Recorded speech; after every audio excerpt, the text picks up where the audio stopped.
Thank you. I appreciate that my picture looks like someone surviving 2020, but just barely. So thanks for that, Clues. I will use that accordingly. Hey, you're welcome. 2020 snacking. It's pretty good. Who's It's the funny young because guy it with appears the- next to your name. Yeah, funny thing about that. I do believe that shaving makes me look like 5 years younger. It's That is crazy. what it do. It does, yeah. It's just crazy. Holy crap! Manda threw 50 bits. Manda, how did you learn how to get bits on Twitch? Like Game facts. You got to look it up, and it's the one with the ASCII for Twitch across the top. It's neat ASCII art. Yeah. Yep. Yeah. Also, thank you. But don't read the table of contents. It spoils everything. Oh, she learned things. Well. The Nintendo tip line. Ooh, that's a dangerous game. As featured heavily in the movie The Wizard. Yeah. Oh, that was I actually enjoyed that movie. I like The Wizard. I don't think it's good for humanity, but I like that movie. I rented it from Blockbuster several times. Nice. So, hello everyone. We're back for a minute to do Monday Night Not Magic, and Bill recommended Monday Night Mundane. I was like, that's good, and then I remembered Mundanity's a word, and that's way better. Mundanity is like after the censors got to Super Nintendo Mortal Kombat, right? Is that how it works? Yeah, pretty much. The important so part when is you that punch you someone, get a whole they lot. sweat real hard, and instead of ripping heads and spines off, you do your normal move, and they freeze. But it has slightly different sprite. But yeah, I agree. If The Wizard is ever on Amazon, then it will be mandatory watch party. You are correct. Hang on, let's go to Just Watch and see if it's actually I've checked streaming it anywhere. lately, but it was definitely there when we were looking for stuff to watch. The Wizard it's on HBO freaking Max, Everything is. which I refuse to get HBO Max because they're willing. Movie studios, Warner Brothers especially, is willing to just burn down the entire theater thing just to get HBO Max some subs right now, and I'm not gonna do it. Like, if I didn't already have it, I wouldn't get it. But I have HBO, so I have it anyway. So have you watched the new Wonder Woman? I have. How is it? It was fun. I don't think it was as impactful or as meaningful as the first Wonder Woman movie. But I think the best thing I could equate it to is, you know those DC animated movies that they would put out, and it would be just very, old comic book plot in 2 hours? It felt like those. It just felt like that. It was fun. I Most of enjoyed those are it. pretty good, so yeah. It was just, straight up, it's not going to change the world, but it was a fun thing to watch. Okay, great. So it was entertainment. Yeah, it was definitely entertaining. Nice. I watched it and Soul on the same day, and I think Soul's a better movie. Okay, yeah, that's on my list of things to watch. I don't have the HBO Max, so I'm not watching Wonder Woman anytime soon, but yeah, I've mostly been using HBO Max to watch the 3rd season of Young Justice and enjoying that. So wait, if you have HBO, you have HBO Max? Yeah. I might have HBO Max and not know it. Quite possibly. Because I've got there's a test for that now. I've got I've got HBO through my your TV and then regret it immediately. I've got HBO unless something's changed through my apartment complex here. That's why I have it. But I've never actually I haven't actually used my cable in years now. All of the stuff that was on the DC streaming service is accessible via HBO Max. Well, yeah, because the DC streaming service failed miserably. Yeah, so you can get Young Justice, you can get pretty much all the animated everything that DC has touched, all the DC movies. Is Doom Patrol on there yet? Yeah, it is. Is the DC universe still a thing, or did it just die and get absorbed by HBO Max? I don't know if it's a standalone thing anymore or not. I just know that it's in there. Crisis on Infinite HBOs. Yeah, That was on the CW. Like, do you have HBO Max or HBO Go or HBO? What was the other one? There were a bunch. I can't remember what the other one was. Yeah. Essentially, if you have HBO, you've probably got access to all of this stuff. Huh. HBO Now, that was it. Thank you, Al. There you go. But yeah, I've been using it to watch Young Justice season 3 because I never saw it before, and I wasn't going to buy the DC streaming service just to watch Young Justice. But it's got a whole bunch of stuff on there that I haven't seen, so I'm going to slowly start taking my way through that next. Nice. But yeah, I guess in terms of like TV and stuff, I've been catching up on a lot of it since I got a break from working at all minutes of the day. So I watched Soul. Soul was really good. I liked it. It's probably the best Pixar movie I've seen since maybe Toy Story 3. It was better than the last several that I've watched, so I liked it. I watched The Mandalorian, Disney Plus, like I imagine half the internet or more has lately. So I should probably do that. Yeah, I haven't finished season 2, so no spoilers. That goes for you too, chat. I haven't started season 2. I was gonna start over and watch the whole thing, and then I didn't. And then good story. I told the parents. The parents were like, "Well, when it's over, we'll just watch it all." So I told them, I was like, "Hey, it's over. You guys can watch it now, and let me know when you're done watching it, because we're watching on the same account. It's actually on Amanda's Disney Plus." So I was like, "You guys, let me know when you're done so I can watch it." And 2 days later, Mom calls me. "All right, we're done." There's only 8 episodes each season, so yeah. I was like, "What?" She's like, "It goes fast. 4 yesterday and 4 today, so we're done." I went, okay. But then I didn't because I'm busy watching other stuff. I just finished, finished in air quotes, the 2011 Thundercats series. Which Flange doesn't actually finish. That it just ends because they didn't get clues. Whatever you're playing with, it's really loud.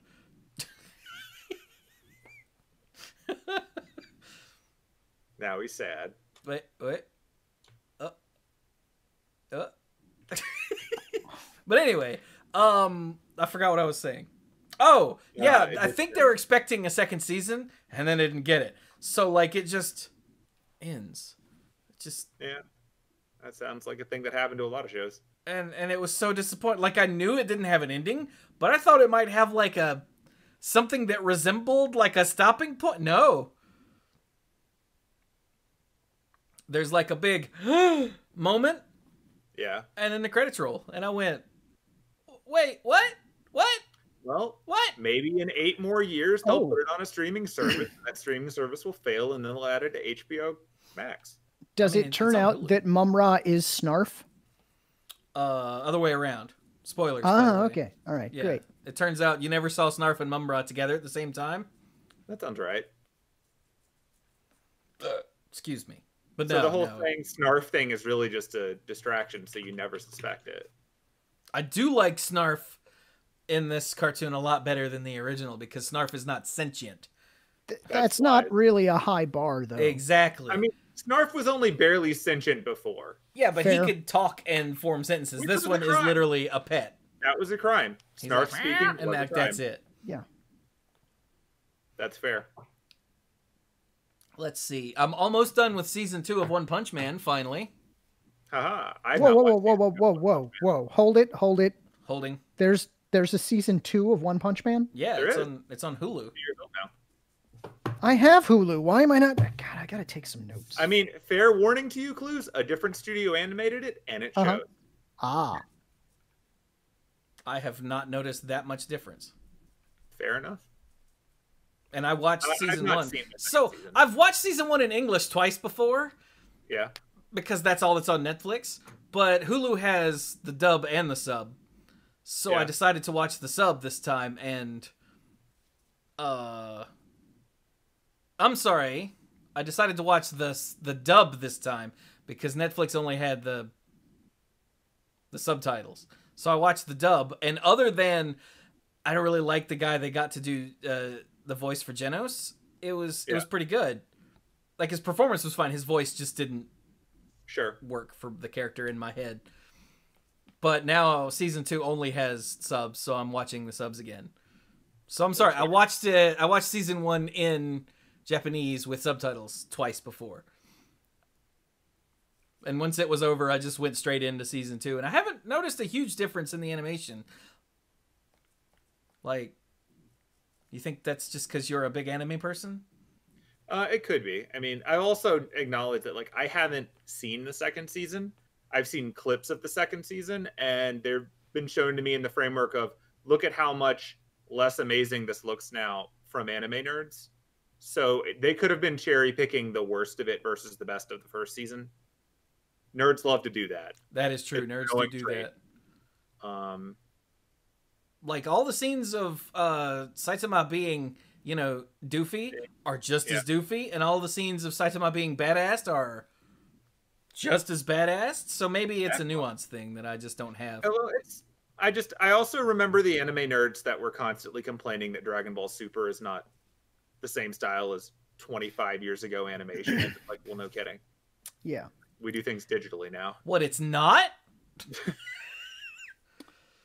What are your guys' opinions on subs versus dubs? I have no opinion.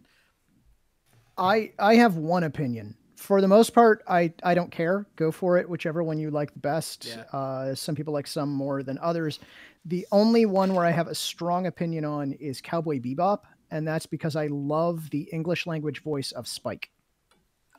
That's Steve Blum, right? It is Steve Blum. Of course, yeah. My opinion on subs versus dubs is that if it's an older anime, you probably want it subbed because dubbing sucked until like 2002. Like, it was always the same few groups. They did not have the time and the budget necessary to actually do much, and you hear the same voices all the time. You could tell looking at character designs which one was going to be Richard Epcar in every anime. Every time. And once someone points out to you which voice is Richard Epcar, you're like, right, that's him all the time, every time. All the way through. And about the point when anime started having money, the dubs got vastly better. And now it's just a matter of, do I feel like reading or do I feel like just listening? And they're both great. So, yeah. Like, if there's a choice, ordinarily I will just go with the dub because I don't have to pay super close attention. Yeah. But like I said, with One Punch Man, I've watched the first season in Japanese twice and prefer it now to the English one that I watched. I mean, I feel like I like to watch things subbed the first time because assuming good jobs are being done for sub versus dub, I know enough of the Japanese to pick up on the nuances of things that might not translate well. But that doesn't speak against the dub's quality. It's just I can get more out of it personally. But on repeat watches, like, I loved when Cartoon Network and Toonami would just endlessly run Gundam and Code Geass and Furikuri and all that kind of stuff, because on a rewatch, when I already know the story, I like to just look at the animation and see things that I wouldn't notice when I'm looking at the subs. And honestly, when it's in English, I remember it better. Like, I just remember more of the story. I remember more of the voices. I remember more of what's going on. Clues is adding things to his list from chat. Yep, I sure am. What is chat saying? Carol and Tuesday. I have not seen that. Well, there you go. Good to know. I do own Redline. Redline's amazing. Redline is the best anime adaptation of Wacky Racers you will ever watch. I own a copy but have not yet watched it. I should do that. You should do that. You will enjoy it. It's good. It's just really good, and it took forever to animate and forever to draw. And you can pause on any scene in the entire movie and set it as your desktop wallpaper. It's beautiful. Nice. Neat. It's weird that we're having this discussion. There was a discussion in the Discord earlier about cartoons versus anime. Oh, that's fun. I am of the opinion that there is no difference, It's just a thing that anime nerds like to use to gatekeep. Yeah, it is. Okay. It's good to hear Bill agree since he's a huge anime nerd. I could see that argument, but in general, though, if someone says that they watched an anime, you've got a pretty good mental framework for the kind of thing that they watched. And it's not necessarily the same as a cartoon, right?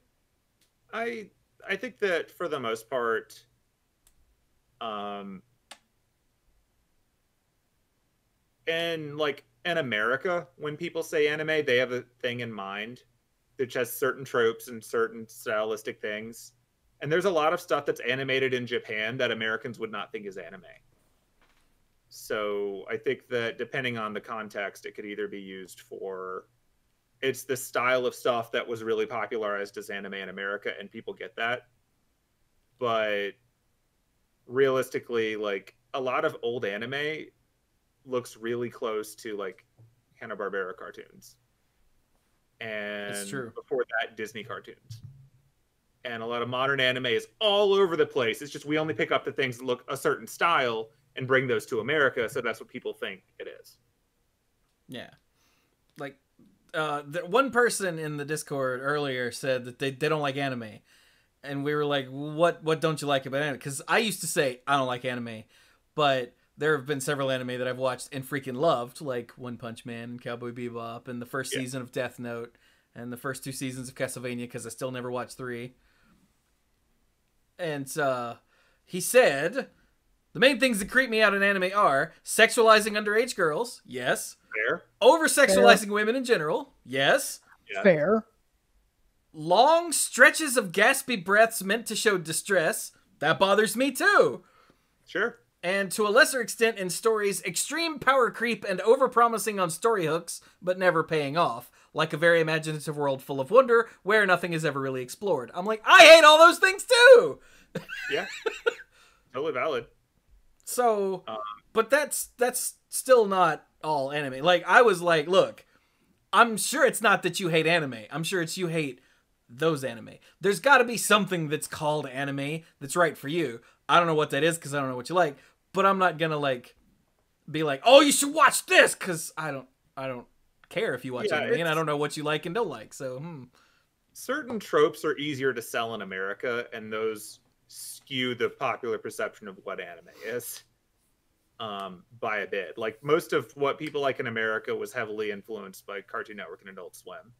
And Cartoon Network and Adult Swim took a very, very narrow slice of the pie and said, this is anime, isn't it great? It's so different from everything else. And if you like that stuff, it's great. If you don't like that stuff, it's a small part of anime. I will, though, note that, like, Japan anime goes through seasonal trends, too, just like American TV shows. So if you remember when half of American TV shows were really crappy, low-budget reality TV, Japan hit that, too, with anime. Like, they went through that. It was like the moe trend of the 2000s, or the isekai trend, which is the going to another world and suddenly you don't suck genre that's been going on for the last 8 years. Japan does that same way we do. And so if you don't like a thing, maybe pick a thing from a different time period, or ask someone whose opinion you trust for a different thing entirely, and there's something out there for it. A lot of my favorite anime are actually the ones that are going out of their way to not be all that stuff and just do a thing that I don't think should, or not should, but that I never thought would exist. There are lots of weird, crazy action anime that are not just, and then I learn martial arts and fight in a tournament. Like Unico. Unico is an amazing anime. That's exactly about what happens when you decide to build your house out of people. And has the most terrifying dragon you'll ever see in animation. We watched this on a watch party. Bill and I did.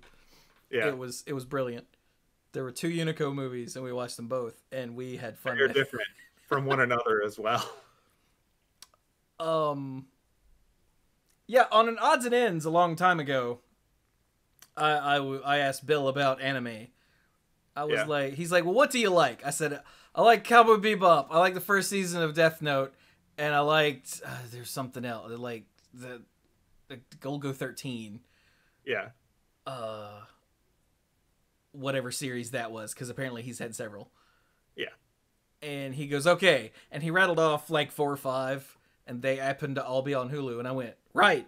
And I added them to my list. I haven't actually watched any of those yet, but they're still on the list, and I still will go past them and go, do I want to watch that right now? It's like Psycho Pass and Trigun and My Hero Academia and Hellsing Ultimate. Yeah. Yeah, there's different aspects of anime that pop in. I don't watch nearly as much as I used to, but I think I'm also just tired of the current seasonal stuff. You also don't have the anime club, so you don't feel the urge to keep up anymore. Well, the anime club is how I kept up, because I went, and so I got 6 shows a week. Most of them I only got a few episodes into, but I really think that the stuff that's popular in anime right now is just not my thing. But it'll shift again in a few years. So I got a text a few minutes ago from Amanda that said that her daughter watched all of My Hero Academia, and I was like, "Yeah, that's on my list." So don't worry, she's watching Haikyuu. Okay, sports anime. Yeah, it's about a volleyball team, and I went, "Okay." I don't know why she texted me instead of typing it here. I guess she didn't want me to share that, but ha! Yeah, My Hero Academia is one of the rare anime that understands the value of just taking a break instead of trying to keep going every week forever. So you'll get like 13 to 26 episodes a year, and then it'll just disappear for 8 months and then come back again. And I appreciate that. For the people in the chat, you probably saw it, but if you didn't, Trigun got a movie like 10 years after the anime ended, and it's really good. I enjoyed the movie a lot. It was one of those rare things where they're like, hey, this was really popular and we liked it, and now the manga's done. Let's make a standalone movie that's just fun. And so they did, and it was fun. What's it called? Badlands Rumble? Yeah.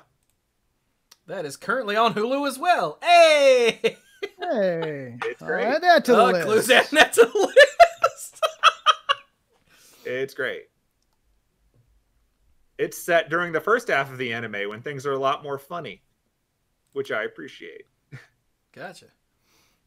Let's see, looking over the stuff popping up in here. No, there was not a bet that made me cut my beard. I just decided to do it. I felt like a change. I did it. For many years, I was a traditional wet shaver with, the badger hair brush and the safety razor and all that jazz, and I kind of missed it. So I shaved. Yep. Ghost in the Shell standalone complex is one of my favorite anime ever, period. So that checks out. Well, that's really damn good. Wait, what was Both it? seasons of that are really good. The movie a little less so, and there's a million other incarnations of Ghost in the Shell too, but standalone complex will always be my favorite. Oh, okay. I don't think I've ever seen Standalone Complex. I think I saw like the original. It has a good dub. Excuse me. I remember watching the original Vampire Hunter D anime in college. It was a movie originally, right? Yeah, the first one was a movie. And I don't remember anything about it, but I remember really liking it. But I don't know if it would still hold up. It's very tropey vampire thing. It's like a vampire western samurai type bit where it's just like, this town has trouble, and then this guy on a little robot horse putts in there, and they're like, hey, you, stranger, deal with our problem. And he's like, all right. And then he does. That's the movie. Well, there you go. It's great.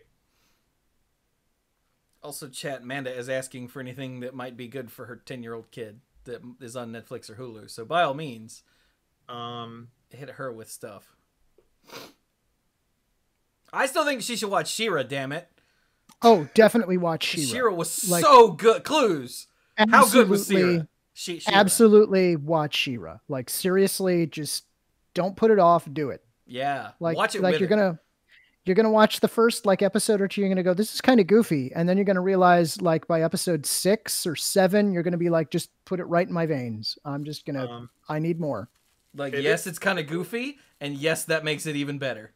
It does. And it's going to be one of those things that when it ends, you're going to go, that was a really good show with a really good ending, and now I want more. Oh. Yeah. There were many episodes where I ended an episode in tears. Just like, just so many. Like good tears. So many. So if anyone's looking for other like just more casual kid friendly stuff, I don't know if it's still streaming, and I don't know which streaming services have dubs, which might matter more for kids. But Little Witch Academia is amazing. Straight up, it is anime Harry Potter, and it's amazing. And Little Witch Academia is on Netflix. Really? Then I would recommend that to any child. I'll add it to the list. Like, it's great for adults too, but like it's super accessible for kids. And I don't remember if it has a dub or not, but if it does, then great. There it is. Add to my list. All right, there. Thank you, Bill. Yay, we're helping. Hurrah.